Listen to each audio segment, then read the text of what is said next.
Satellite से internet कैसे आएगा? सैटेलाइट कहां है? तो धरती से लगभग 450 से 550 किलोमीटर के ऊपर एलॉन मस्क ने अपनी स्टारलिंक नाम से एक पूरी सैटेलाइट की दुनिया बनाई हुई है, जिसमें हजारों सैटेलाइट उड़ रहे हैं।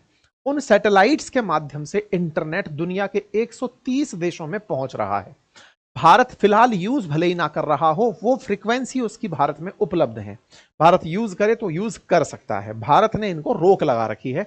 इनकी डिवाइसेस जिसके माध्यम से इंटरनेट पकड़ा जा सकता है, उन्हें रोक रखा है। स्टारलिंक एलॉन मस्क का इस मतलब एक प्रोडक्ट है, और इस प्रोडक्ट के अंदर इन्होंने बढ़िया तरीके से इंटरनेट सर्विसेज दुनिया के अंदर उपलब्ध कराई हैं। इनकी जो सैटेलाइट बेस्ड जो सर्विसेज हैं वो स्पेस एक्स नाम की कंपनी के अधीन की जाती हैं, और इस प्रोजेक्ट को स्टारलिंक कहा जाता है, यानी कि स्टार्स को आपस में कनेक्ट किया हुआ है। और ये 20 मिली सेकेंड की लेटेंसी के साथ में 150 एमबीपीएस से बढ़िया स्पीड उपलब्ध कराने के लिए सज्ज है। 30 मई तक इनके पास 7,556 सैटेलाइट अंतरिक्ष में इनके उड़ रहे हैं, जिनका उद्देश्य है दुनिया को बेहतरीन इंटरनेट कनेक्टिविटी उपलब्ध कराना। अपेक्षा करते हैं कि ये 12,000 सैटेलाइट्स के माध्यम से दुनिया को सूचनाएं पहुंचाएंगे। सूचनाएं जाती कैसे हैं? जैसे मान लीजिए ग्राउंड स्टेशन पर सूचना को दिया गया, वो फॉरवर्ड अपलिंक से सैटेलाइट तक जाएगी। सैटेलाइट से यूजर टर्मिनल, जो एक तरह का रिसीवर एंड लगा हुआ है घर पर, वहां तक पहुंचेगी। मतलब कुछ इस तरह से अर्थ से सैटेलाइट तक चीज पहुंची, और सैटेलाइट से इस रिसीवर तक जानकारी पहुंचती है। तो सैटेलाइट और अर्थ के बीच में एक तरह से यह समझिए कि आपने अगर कभी बचपन में वो शीशे से खेल खेला हो कि रोशनी दिखाते थे किसी चीज को, फिर वहां से रिफ्लेक्ट होकर दूसरी जगह जाती थी, कुछ वैसा ही है। सूचना को यहां से अपलोड किया गया, अपवर्ड फॉरवर्ड लिंकेजेस का किया गया। कहां गया? तो अंतरिक्ष में बैठी किसी सैटेलाइट पर गया। वहां सैटेलाइट से उसे एक तरह का और आगे की तरफ का रास्ता मिला, और वो जाकर के फिर मतलब सैटेलाइट ने उसे जिस व्यक्ति तक पहुंचाना था, जिस राउटर तक पहुंचाना था, वहां पहुंचा दिया। यह काम कुल मिलाकर हो रहा है। इसमें हाई स्पीड इंटरनेट पहुंचाया जा सकता है।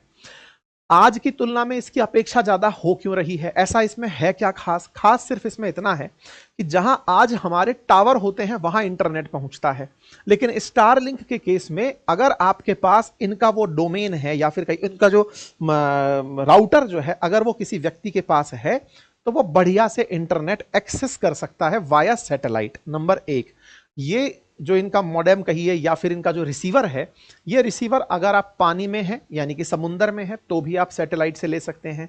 आप रेगिस्तान में हैं, आप हिमालय की किसी चोटी पर हैं, कहीं पर भी हैं, आपके पास अगर ये राउटर है तो आप उस चीज को मतलब ले सकते हैं, रिसीव कर सकते हैं। कनेक्टिविटी आप जहां चाहें वहां ले सकते हैं। यही कारण है कि बहुत सारे ऐसे लोग जो वर्क फ्रॉम होम करना चाहते हैं या फिर इंटरनेट के थ्रू, जैसे फॉर एन एग्जाम्पल मैं अपनी ही बात करूं, आज मेरा मन, जो कि मैं घर से काम करता हूं, वर्क फ्रॉम होम है, अपने ही साथ में मैंने अपनी टीम को रखा हुआ है। कल को मैंने अपनी टीम को लिया और कहा कि चलिए गर्मी में कहीं बैठ करके पहाड़ों से काम करेंगे। आज की जो सबसे बड़ी दिक्कत है वो है इंटरनेट कनेक्टिविटी होना।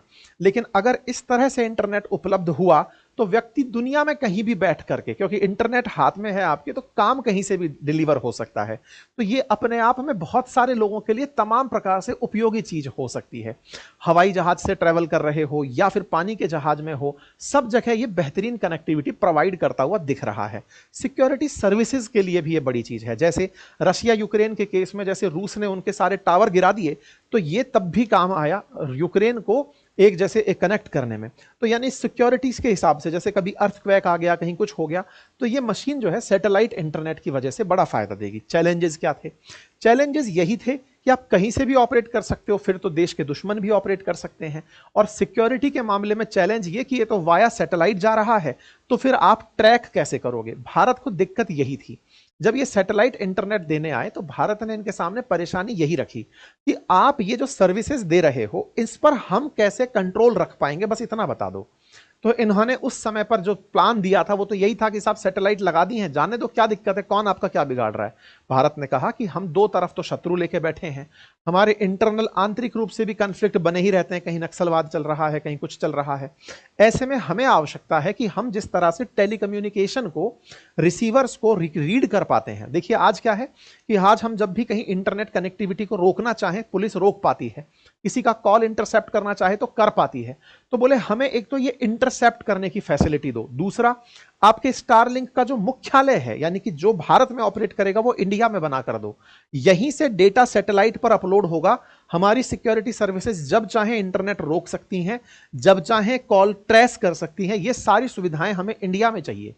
अगर आप ये दे पाते हो तो बात करो। यानी कि भारत ने इनको एक नया स्टेप सुझा दिया कि ऐसे नहीं, हम अपनी सिक्योरिटी में ब्रीच नहीं होने देंगे। क्यों? क्योंकि अभी रिसेंटली इजराइल गाजा के केस में इजराइल इनके ऊपर नाराज था कि तुम कहीं भी उपलब्ध करा दे रहे हो, इनका डोमेन लेकर कोई कहीं भी घूम रहा है। अभी रिसेंट डेज में देखा भी गया ना, भारत के अंदर जो मणिपुर का जो मामला चल रहा है, उसमें मणिपुर बॉर्डर एरिया में म्यांमार के साइड से इंटरनेट इन्हीं सर्विसेज की वजह से यूज हुआ है। और रिसेंटली क्या हुआ है ना, हमारे पड़ोसी मुल्क बांग्लादेश ने स्टारलिंक को परमिशन दे दी है। क्यों? क्योंकि उन्हें पता है कि उनके तो कोई दिक्कत है नहीं, उनको कौन बर्बाद करने जाएगा। वहां से इन्फिल्ट्रेटर्स इंडिया में घुस अगर आए तो इंडिया के बॉर्डर एरियाज में बहुत सारी दिक्कतें खड़ी कर सकते हैं। तो कुल मिलाकर के इनकी सर्विसेज के साथ चुनौतियां बहुत सारी थी।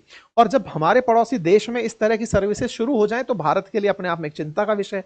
इन्होंने मात्र 2-3 महीने के भीतर भीतर ही परमिशन दे दाकर के स्टारलिंक को चालू करवा दिया।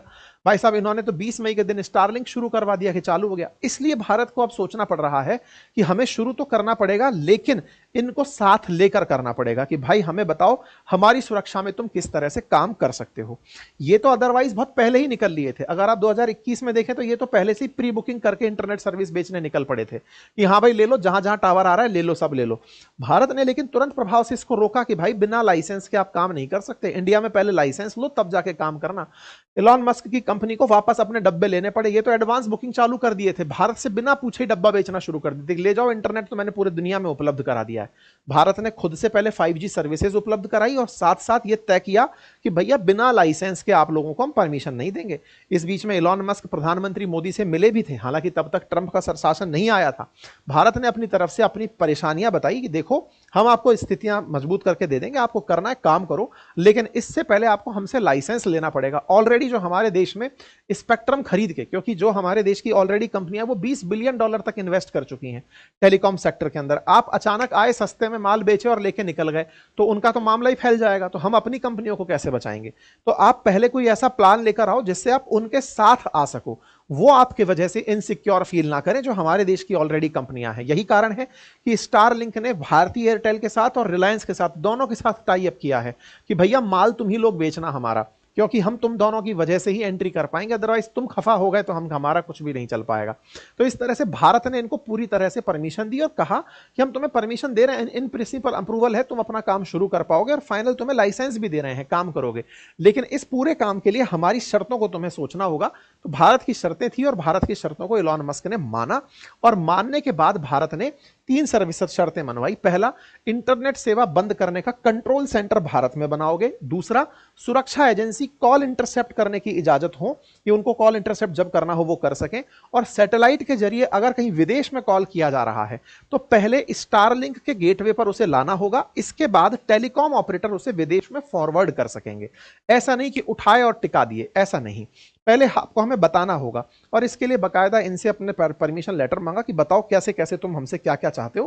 कुल मिलाकर के सारी टेलीकम्युनिकेशन की जो आवश्यक चीजें हैं वो इनसे मांगी गई, शर्तें पूरी कराई गई, तब जाके परमिशन दी गई।